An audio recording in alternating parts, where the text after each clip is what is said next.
बहुत समय पहले की बात है। उत्तर भारत के एक छोटे से गांव में मोहन नाम का एक साधारण किसान रहता था। मोहन मेहनती और ईमानदार था।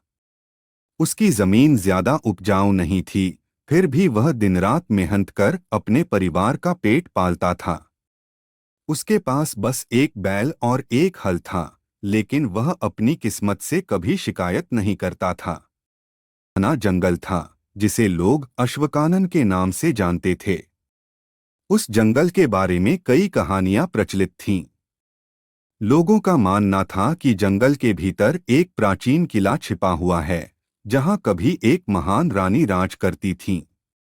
लेकिन उस किले पर अब अंधेरा और रहस्य का साया था। कहा जाता था कि वहां जो भी गया कभी वापस नहीं लौटा। रहस्यमय घटना। एक दिन जब मोहन अपनी फसल की कटाई कर रहा था, उसने आसमान में कुछ अजीब देखा। एक सुनहरी रोशनी उसके खेतों के ऊपर मंडरा रही थी। अचानक उसके बैल ने डरकर भागने की कोशिश की। मोहन ने जैसे तैसे बैल को संभाला, लेकिन उसकी नजर पास के जंगल की ओर गई। रोशनी धीरे धीरे जंगल में गायब हो गई।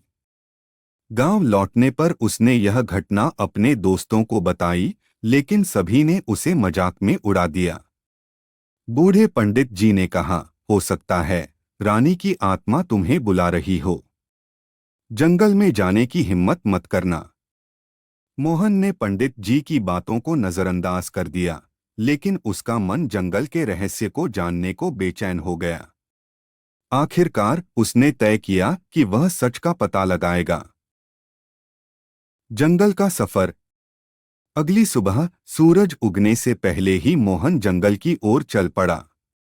घने पेड़, अजीब आवाजें और रहस्यमयी खामोशी उसे डरा रहे थे, लेकिन उसने हार नहीं मानी। चलते चलते वह जंगल के बीच एक पुराने किले के खंडहर पर पहुंचा। किला विशाल और भव्य था, लेकिन अब झाड़ियों और बेलों से ढका हुआ था। किले के अंदर कदम रखते ही एक ठंडी हवा का झोंका आया। अचानक मोहन को लगा कि कोई उसे देख रहा है।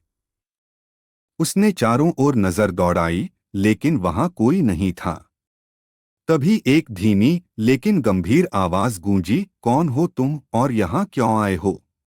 हमारे चैनल को सब्सक्राइब करें और नई वीडियो की नोटिफिकेशन सबसे पहले पाएं। धन्यवाद।